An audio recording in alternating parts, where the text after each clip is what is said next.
Your next topic is earthquake. Earthquake is the vibration can travel all around the earth. These vibration are called earthquake. You know about the earthquake and we also can feel the earthquake. ठीक है, हम feel करते हैं उसको. एक vibration होता है जो अर्थ में आता है. The place in the crust where the movement start is called focus. अगर आपको पूछ लिया जाता है व्हाट इज द मीन या what is earthquake, the vibration can travel all around the earth. जो पूरी अर्थ में ट्रेवल करता है, कहीं पे भी आ सकता है. And the vibration is called earthquake. यही वाइब्रेशन जो है वो अर्थक्वेक कहलाता है. और ये होता कब है? When the lithospheric plates move the surface on the earth vibrate. जब लिथोस्फेरिक जो मूवमेंट प्लेट्स होती हैं आपकी वो मूव करती हैं, टकराती है एक दूसरे से. आपकी लैंड सरफेस एक दूसरे से जो प्लेट्स होती हैं उसकी वो टकराती हैं एक दूसरे से, तब क्या होता है? आपका वाइब्रेशन स्टार्ट होता है. That is called earthquake. The place in the crust where the movement start is called focus. This is the focus. देखो, मान लो दिस इज द अर्थ. ठीक है, ये आपका अर्थ है और अर्थ के जिस पॉइंट ऑफ व्यू से, जिस पॉइंट से जो आपका अर्थक्वेक है स्टार्ट होता है, वो आपका फोकस होगा. The place in the crust where the movement start. जहां से मूवमेंट स्टार्ट होगी, इतना याद रखना है. Where the movement start is called focus. जहां से स्टार्ट हुआ है that is means this is the focus. But the place on the surface above the focus is called epicentre. लेकिन यहां मान लीजिए यहां से स्टार्ट हुआ है, लेकिन यहाँ पे स्टार्ट हो रहा है एपिक सेंटर, यहाँ पे आ रहा है भूकंप. और यहाँ आपका मुंबई हो या गुजरात हो या महाराष्ट्र हो, कोई भी स्टेट हो, कोई पर्टिकुलर प्लेस है, that is the mean this is the epic centre.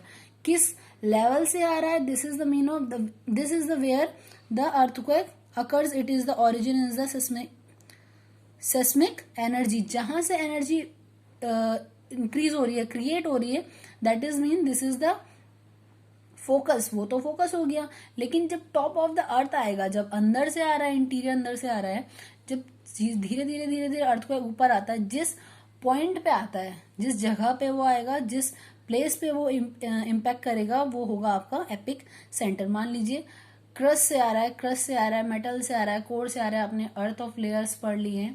ठीक है, किस लेवल से आ रहा है वो आपने पढ़ लिया, किस लेयर से आ रहा है वो आपने पढ़ लिया. उसके बाद जिस प्लेस पे वो इफेक्ट करता है, that is this is the epic centre. वो एपिक सेंटर होता है. The place on the surface above the focus is called epic centre. जिस जगह पे आएगा वो आपका एपिक सेंटर होगा. लेकिन जिस लेयर से आ रहा है, जिस भी लेयर से आ रहा है, जितने भी फोर्स से आ रहा है, वो आपका फोकस होता है. ठीक है.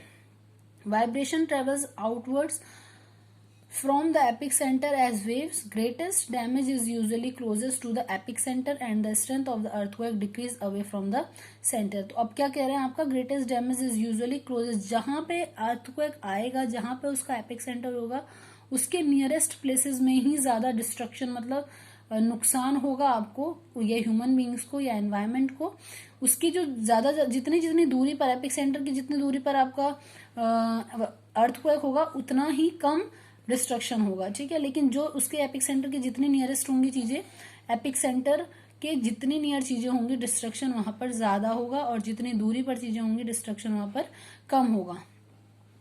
Next one is the strength of the earthquake decrease away from the centre. जो अब अर्थक्वेक का जो स्ट्रेंथ होती है, वो धीरे धीरे जहां जितनी जितनी दूरी पर जाता रहेगा, जितनी जितनी दूरी पर एपिक सेंटर रहेगा, डिस्ट्रक्शन कम होगा. मान लीजिए यहाँ पर है तो डिस्ट्रक्शन ज्यादा होगा, लेकिन धीरे धीरे यहाँ कम, यहाँ और कम, यहाँ और कम, और यहाँ पर डिक्रीज होता जाएगा. ठीक है. इंक्रीज नहीं होगा. इंक्रीज का होगा near of the epic centre. ठीक.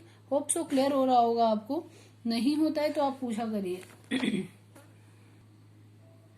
So here is some precaution from the earthquake preparedness. First of all, preparedness.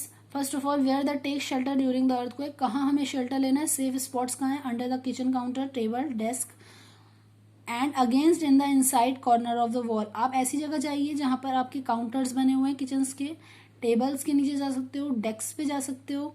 Against and inside of the wall, ऐसी जगह पे जाइए जहां पे वॉल ना हो, क्योंकि वॉल्स गिरने का क्या होगा? खतरा बना रहेगा. Stay away from fire places areas और chimneys, windows and shutters including mirrors and pictures frames. Pictures frame से दूर रहिए, कांच की ग्लासेस की चीजों से दूर रहिए, फायर प्लेसेस से दूर रहिए, चिमनीज से दूर रहिए, विंडोज से दूर रहिए. ठीक है. Be prepared, spread awareness amongst your friends, family members and save any disasters confidently. अब किसको प्रिपेयर करना है? आपको स्प्रेड करना है, फैलाना है. अवेयरनेस मतलब जागरूकता, between your friends, your family members, ठीक है, अपने फैमिली मेम्बर्स को बताना होता है, अपने फ्रेंड्स को बताना होता है, और डिजास्टर को, आपदा जो भी प्रॉब्लम आई है उसे कॉन्फिडेंटली हमें फेस करना होता है, उसका सामना करना होता है। ठीक, सो आज के लिए इतना बहुत है। अगर कोई क्वेरी होती है आपकी तो आप पैराग्राफ की फोटो क्लिक करके उसे व्हाट्सएप कर दो, उसका दोबारा मैं एक्सप्लेनेशन कर दूंगी।